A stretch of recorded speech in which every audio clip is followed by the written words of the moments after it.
So in this box I have the ASUS ExpertBook, and I'll go over unboxing along with a quick look at the device itself. So let's first flip it over to the back side, where we'll have the specific model that this is, which is the B33404. It seems like the CM_L doesn't really mean much, and also this kind of model doesn't really narrow it down, as if you look at the ASUS website it says up to and whatever, like they have just non-specific information right here. So we can look at it down here. So we have LCD 14-inch display with a WAUXGD whatever. We have VRAM not specified, which would, I assume, imply that there is no GPU in here, dedicated graphics cards.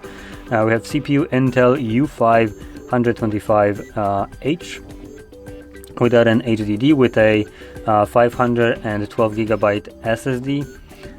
Then we got RAM, 16 gigabytes of DDR5, and really that's primarily everything that matters. And also it's running Windows 11 Pro. So let's just get straight into it.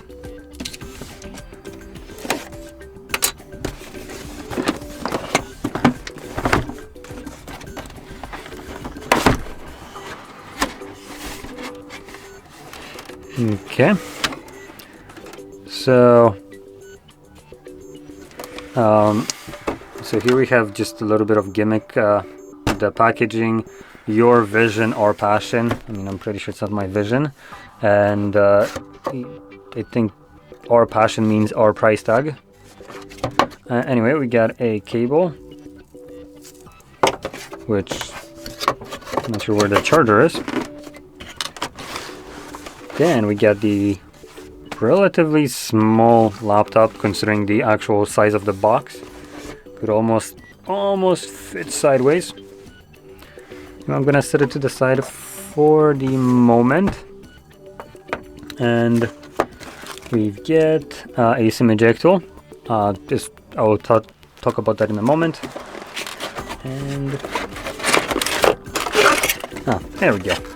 And here's the charger. So that's where the cable goes, and the charger itself is a Type-C charger.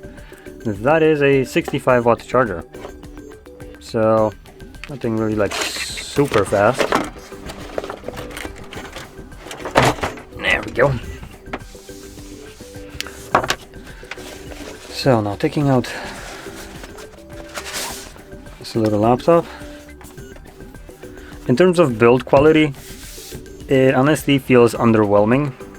I can't deny it. It's just plasticky kind of, though I think this is actually metal. It's something about the finish of it just doesn't feel too premium. I don't know what it is about it. Now when you open it up, we are looking at a pretty nice, decent sized trackpad, keyboard with a decent travel to it, and a very tactile press with a decent flex to it. Oh boy, that's a flex and a half. So I can kind of let me just put that on here so I don't scratch the metal, because I think the top is actually metal. Here you can see it. So this is just kind of like floating. It's hard to kind of show this, but there is a very hefty flex to this chassis, where the keyboard is. It just sinks in almost. Now in terms of keyboard layout, which is one of the things that some laptops get very wrong, we are looking at, I'd say, a pretty decent layout. There is one weird thing which I most likely wouldn't like too much. The power button is in a place of delete button, and delete is shifted over. So this will be pretty annoying if you are very used to having delete right here, and you might just be smacking, trying to smack delete. Instead you will be turning off your laptop. So very stupid placement for this. Could have been just shifted up or here, anywhere here, but yeah. Now the actual power button doubles as a fingerprint sensor, as they are, meaning ASUS, is marketing this laptop as a kind of like a full feature-rich device, which I just cannot in good conscience say that that is the correct kind of marketing. Sure, it has features, but these are features we had a decade ago on laptops that are most likely at this point quarter of the price. So I'm gonna go kind of over these, but first let's take a look at the I/O. As for a modern laptop, it actually has a pretty decent I/O. So we have on the right side dual USB type A ports, a headphone jack, headphone and microphone jack, so it's a combo, HDMI, though it doesn't specify which one here at least. Then we got a 2 USB-C Thunderbolt, it looks like. And then on the other side we have a full-fledged Ethernet cable. Interesting. And another thing that you will see here, very kind of forgotten, is a card reader. So yeah, we have a card reader here, Kensington lock right here, and at the back, do we have anything? Oh, yep, at the back we also have a SIM tray. That was one of the reasons why we had a SIM eject tool. Now it seems like it, like I said, pretty feature-rich device with a card reader, Ethernet port, HDMI headphone jack, SIM tray for LTE. But like I said, that's things that we had a decade ago on just mid-range devices, laptops specifically. So this isn't anything special. And furthermore, those decade-old devices used to have something else. Upgradable components. So you could, for instance, change out RAM or your storage. Here, I think we most likely can change out storage, but I don't even need to check. I am fairly confident we don't have the option to upgrade our RAM, as the devices ditched that because they can charge us double the price for RAM than what it actually costs on the market. Because go screw yourself. So there we go. Now, one thing that I just absolutely love in the description: flexible configurations. I can't upgrade RAM, so I'm not actually sure how is that flexible configuration. I can configure it by paying you extra for different versions of it, but that doesn't really seem like a flexible configuration to me after I purchased it. ExpertBook B3 is, I'm not sure why it says B3. I think I opened up the wrong one, but oh no, yeah, it's the B. Was it the B? Make sure. It is. So, okay, so it's the B3 404. So that's how it's kind of being marketed. Okay, so I'm literally going to be reading this off of the website right here, as just kind of laughing at this. So ExpertBook B3 is and that's like in this first sentence almost, for the flexible configuration, is an AI computer. I don't need my computer to be AI, I just need it to be a computer. That offers you a freedom to tailor your device to specify specific requirements or everyday computing tasks. That just sounds like a lot of BS right here. With configuration options that include an IR camera and fingerprint sensor for face and fingerprint login, smart card reader for multi-factor authentication, and even LTE connectivity for seamless remote work. Like I said, they're making it sound like it's just God's grace on us in 2025. Well, this is something that we used to have back in the day. So yeah, I'm not very impressed right here. Now, where it actually does kind of pick up from devices a decade ago is in a couple other things. So for instance, the screen right here, this is going to be an LCD display. I don't know if different models of the ExpertBook might not have like an OLED display or something like that. This specific one comes with an LCD display and is a 16:10 aspect ratio that doesn't want to turn on, which I assume it's completely dead. Luckily I do have a 65-watt charger lying around here, so hippity hoppity, plug into the outlet-y.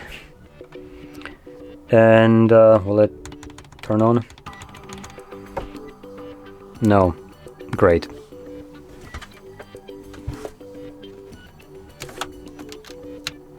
Because I think that's a 65-watt charger.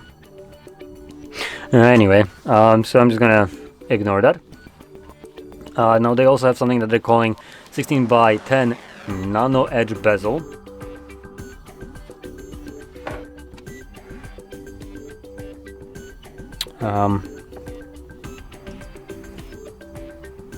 Let me just kind of bring out a modern phone.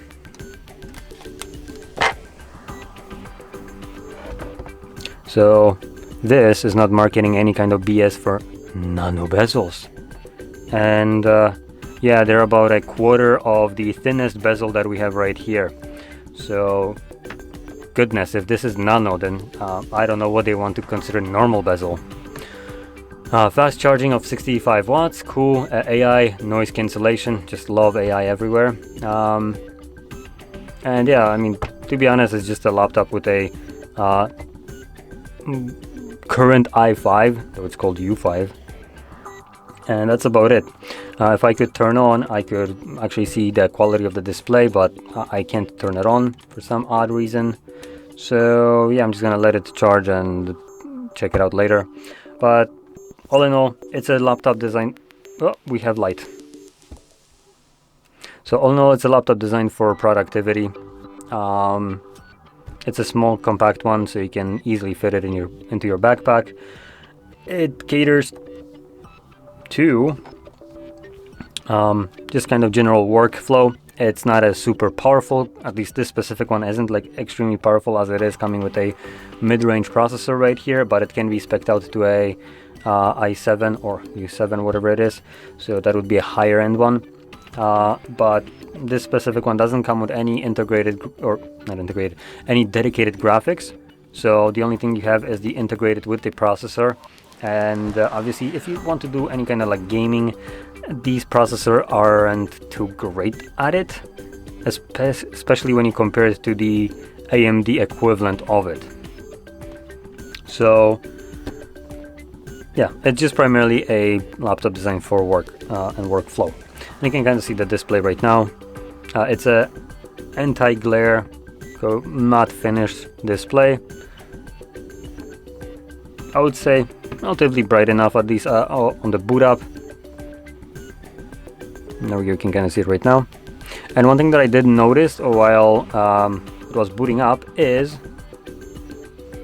that the fans are kicking right away, which is kind of odd, is the computer just literally turned on and there shouldn't be much happening. So anyway, one thing that I want to point out is the camera.